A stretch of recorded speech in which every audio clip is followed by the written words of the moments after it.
Suku Baduy merupakan sekelompok masyarakat adat Sunda di wilayah pedalaman Kabupaten Lebak, Provinsi Banten.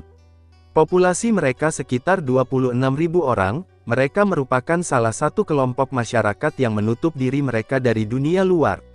Selain itu mereka juga memiliki keyakinan tabu untuk didokumentasikan, khususnya penduduk wilayah Baduy dalam.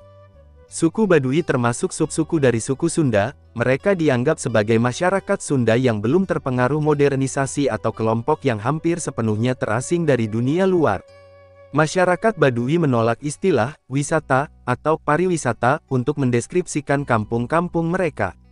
Sejak 2007, untuk mendeskripsikan wilayah mereka serta untuk menjaga kesakralan wilayah tersebut, masyarakat Baduy memperkenalkan istilah Sabah Budaya Baduy, yang bermakna silaturahmi kebudayaan Baduy.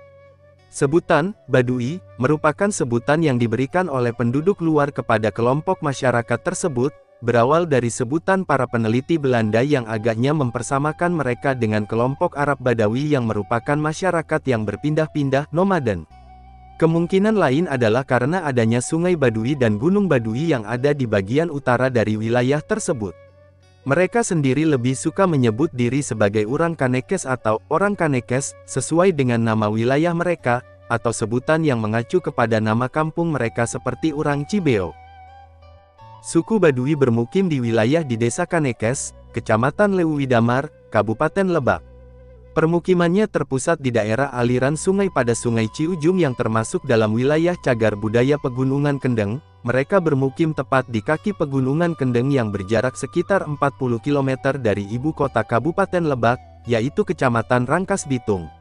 Wilayah yang merupakan bagian dari Pegunungan Kendeng dengan ketinggian 300-600 meter di atas permukaan laut tersebut, mempunyai topografi berbukit dan bergelombang dengan kemiringan tanah rata-rata mencapai 45%, yang merupakan tanah vulkanik di bagian utara, tanah endapan di bagian tengah, dan tanah campuran di bagian selatan, suhu rata-rata 20 derajat Celcius. Bahasa yang mereka gunakan adalah bahasa Sunda dialek Baduy.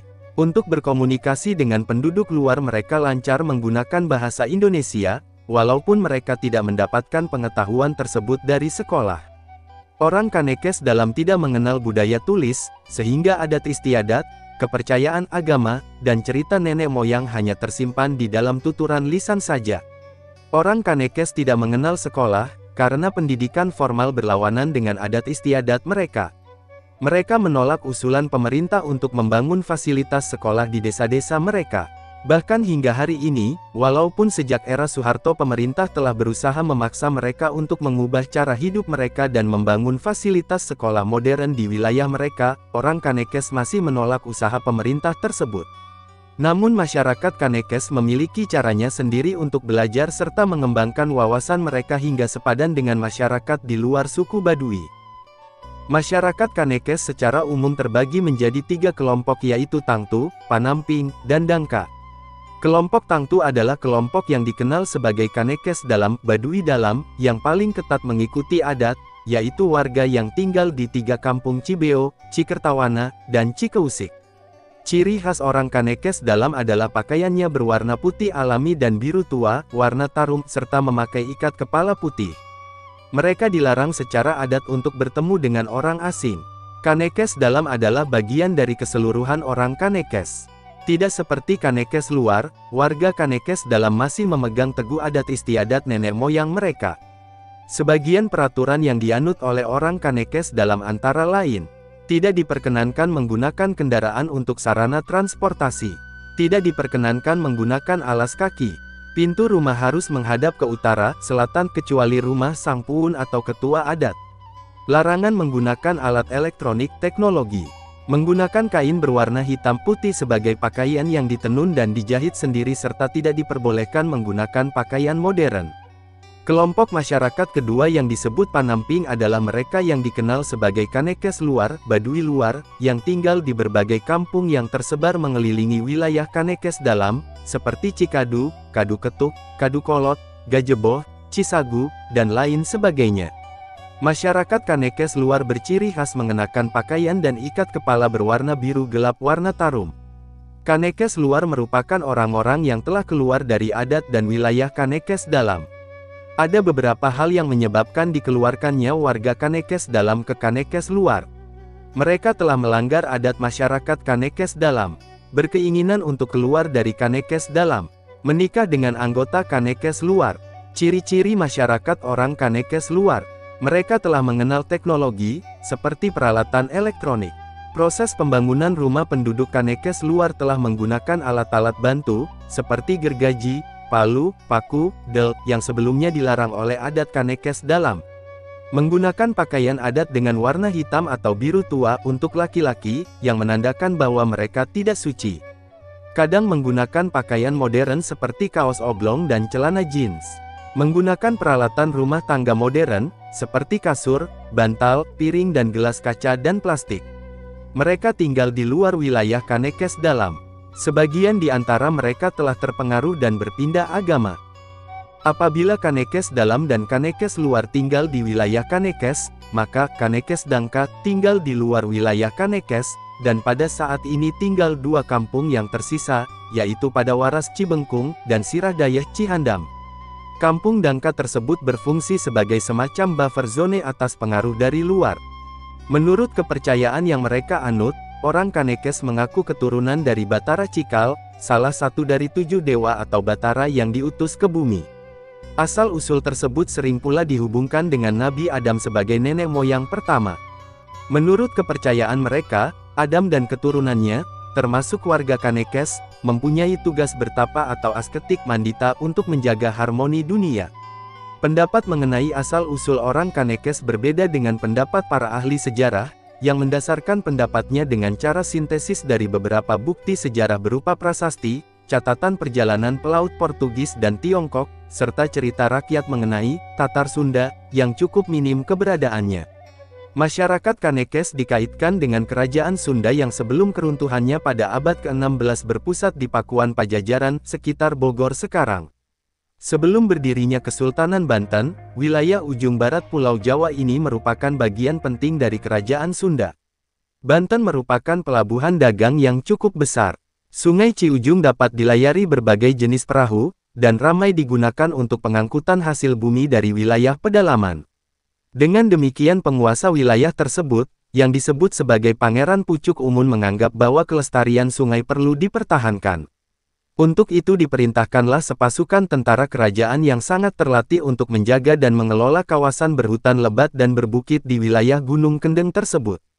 Keberadaan pasukan dengan tugasnya yang khusus tersebut tampaknya menjadi cikal bakal masyarakat Kanekes yang sampai sekarang masih mendiami wilayah hulu Sungai Ciujung di Gunung Kendeng tersebut. Perbedaan pendapat tersebut membawa kepada dugaan bahwa pada masa yang lalu, identitas dan kesejarahan mereka sengaja ditutup, yang mungkin adalah untuk melindungi komunitas Kanekes sendiri dari serangan musuh-musuh Pajajaran. Van Trich, seorang dokter yang pernah melakukan riset kesehatan pada tahun 1928, menyangkal teori tersebut. Menurut dia, orang Kanekes adalah penduduk asli daerah tersebut yang mempunyai daya tolak kuat terhadap pengaruh luar. Orang Kanekes sendiri pun menolak jika dikatakan bahwa mereka berasal dari orang-orang pelarian dari Pajajaran, ibu kota kerajaan Sunda. Menurut Danasasmita dan Jati Sunda, orang Baduy merupakan penduduk setempat yang dijadikan mandala, kawasan suci, secara resmi oleh raja, karena penduduknya berkewajiban memelihara kabuyutan, tempat pemujaan leluhur atau nenek moyang, bukan agama Hindu atau Buddha. Kebuyutan di daerah ini dikenal dengan Kabuyutan Jati Sunda atau Sunda Asli, atau Sunda Wiwitan. Wiwitan sama dengan asli, asal, pokok, jati. Oleh karena itulah agama asli mereka pun diberi nama Sunda Wiwitan. Kepercayaan masyarakat Kanekes yang disebut sebagai ajaran Sunda Wiwitan, ajaran leluhur turun-temurun yang berakar pada penghormatan kepada karuhun atau arwah leluhur dan pemujaan kepada roh kekuatan alam animisme. Meskipun sebagian besar aspek ajaran ini adalah asli tradisi turun-temurun, pada perkembangan selanjutnya ajaran leluhur ini juga sedikit dipengaruhi oleh beberapa aspek ajaran Hindu, Buddha, dan di kemudian dari ajaran Islam. Bentuk penghormatan kepada roh kekuatan alam ini diwujudkan melalui sikap menjaga dan melestarikan alam, yaitu merawat alam sekitar gunung, bukit, lembah, hutan, kebun, mata air, sungai, dan segala ekosistem di dalamnya, serta memberikan penghargaan setinggi-tingginya kepada alam, dengan cara merawat dan menjaga hutan larangan sebagai bagian dalam upaya menjaga keseimbangan alam semesta. Inti kepercayaan tersebut ditunjukkan dengan adanya pikuku atau ketentuan adat mutlak yang dianut dalam kehidupan sehari-hari orang Kanekes. Isi terpenting dari pikukuh kepatuhan Kanekes tersebut adalah konsep, tanpa perubahan apapun, atau perubahan sesedikit mungkin. Lojor hente benang dipotong, pendek hente benang disambung, panjang tidak bisa, tidak boleh dipotong, pendek tidak bisa, tidak boleh disambung. Tabu tersebut dalam kehidupan sehari-hari diinterpretasikan secara harafiah. Di bidang pertanian, bentuk pikukuh tersebut adalah dengan tidak mengubah kontur lahan bagi ladang, sehingga cara berladangnya sangat sederhana, tidak mengolah lahan dengan bajak, tidak membuat terasering, hanya menanam dengan tugal, yaitu sepotong bambu yang diruncingkan. Pada pembangunan rumah juga kontur permukaan tanah dibiarkan apa adanya, sehingga tiang penyangga rumah Kanekes seringkali tidak sama panjang. Perkataan dan tindakan mereka pun jujur, polos, tanpa basa-basi, bahkan dalam berdagang mereka tidak melakukan tawar-menawar. Objek kepercayaan terpenting bagi masyarakat Kanekes adalah Arca Domas, yang lokasinya dirahasiakan dan dianggap paling sakral. Orang Kanekes mengunjungi lokasi tersebut untuk melakukan pemujaan setahun sekali pada bulan kelima, yang pada tahun 2003 bertepatan dengan bulan Juli. Hanya puun atau ketua adat tertinggi dan beberapa anggota masyarakat terpilih saja yang mengikuti rombongan pemujaan tersebut. Di kompleks Arca Domas tersebut terdapat batu lumpang yang menyimpan air hujan. Apabila pada saat pemujaan ditemukan batu lumpang tersebut ada dalam keadaan penuh air yang jernih, maka bagi masyarakat Kanekes itu merupakan pertanda bahwa hujan pada tahun tersebut akan banyak turun, dan panen akan berhasil baik. Sebaliknya, apabila batu lumpang kering atau berair keruh, maka merupakan pertanda kegagalan panen. Bagi sebagian kalangan, berkaitan dengan keteguhan masyarakatnya, kepercayaan yang dianut masyarakat adat Kanekes ini mencerminkan kepercayaan keagamaan masyarakat Sunda secara umum sebelum masuknya Islam. Masyarakat Kanekes mengenal dua sistem pemerintahan, yaitu sistem nasional, yang mengikuti aturan negara Indonesia, dan sistem adat yang mengikuti adat istiadat yang dipercaya masyarakat.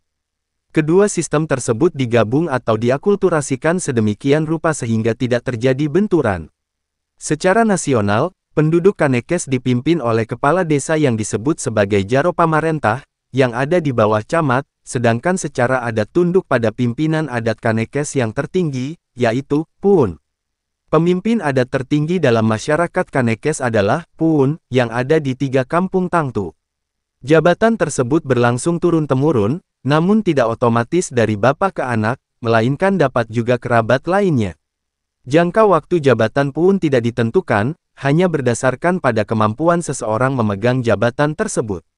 Sebagaimana yang telah terjadi selama ratusan tahun, maka mata pencaharian utama masyarakat Kanekes adalah bertani padi huma.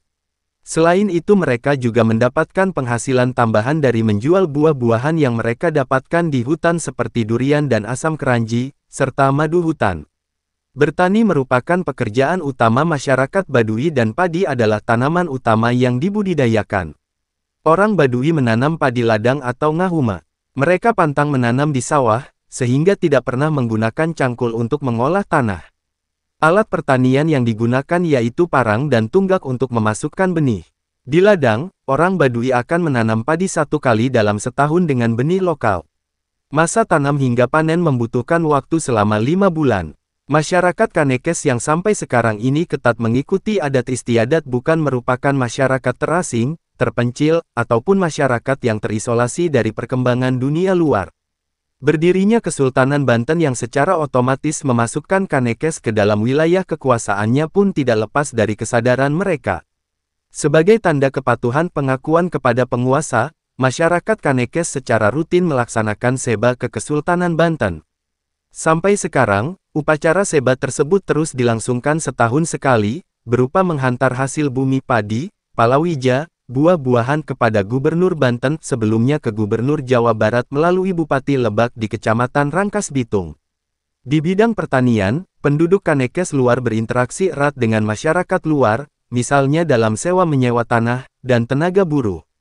Perdagangan yang pada waktu yang lampau dilakukan secara barter, sekarang ini telah mempergunakan mata uang rupiah biasa. Orang Kanekes menjual hasil buah-buahan, madu, dan gula kawung aren melalui para tengkulak. Mereka juga membeli kebutuhan hidup yang tidak diproduksi sendiri di pasar. Pasar bagi orang Kanekes terletak di luar wilayah Kanekes seperti Pasar Kroya, Cibengkung, dan Ciboleger. Pada saat ini orang luar yang mengunjungi wilayah Kanekes semakin meningkat sampai dengan ratusan orang per kali kunjungan, biasanya merupakan remaja dari sekolah, mahasiswa, dan juga para pengunjung dewasa lainnya. Mereka menerima para pengunjung tersebut, bahkan untuk menginap satu malam, dengan ketentuan bahwa pengunjung menuruti adat istiadat yang berlaku di sana. Aturan adat tersebut antara lain tidak boleh berfoto di wilayah Kanekes dalam, tidak menggunakan sabun, sampo atau sikat gigi dengan pasta gigi di sungai, tidak boleh membuang sampah sembarangan. Namun, wilayah Kanekes tetap terlarang bagi orang asing, non-WNI. Beberapa wartawan asing yang mencoba masuk sampai sekarang selalu ditolak masuk. Pada saat pekerjaan di ladang tidak terlalu banyak, orang Kanekes juga senang berkelana ke kota besar sekitar wilayah mereka dengan syarat harus berjalan kaki. Pada umumnya mereka pergi dalam rombongan kecil yang terdiri dari 3-5 orang, berkunjung ke rumah kenalan yang pernah datang ke Kanekes sambil menjual madu dan hasil kerajinan tangan. Dalam kunjungan tersebut biasanya mereka mendapatkan tambahan uang untuk mencukupi kebutuhan hidup. Nah, itulah ulasan mengenai suku Baduy. Terima kasih sudah menonton sampai akhir, semoga bermanfaat dan menambah wawasan kita semua. Jangan lupa tinggalkan jejak panjenengan dengan cara like, komen, subscribe dan nyalakan tombol notifikasinya agar panjenengan tidak ketinggalan video-video kami lainnya. Sampai jumpa di video selanjutnya, terima kasih.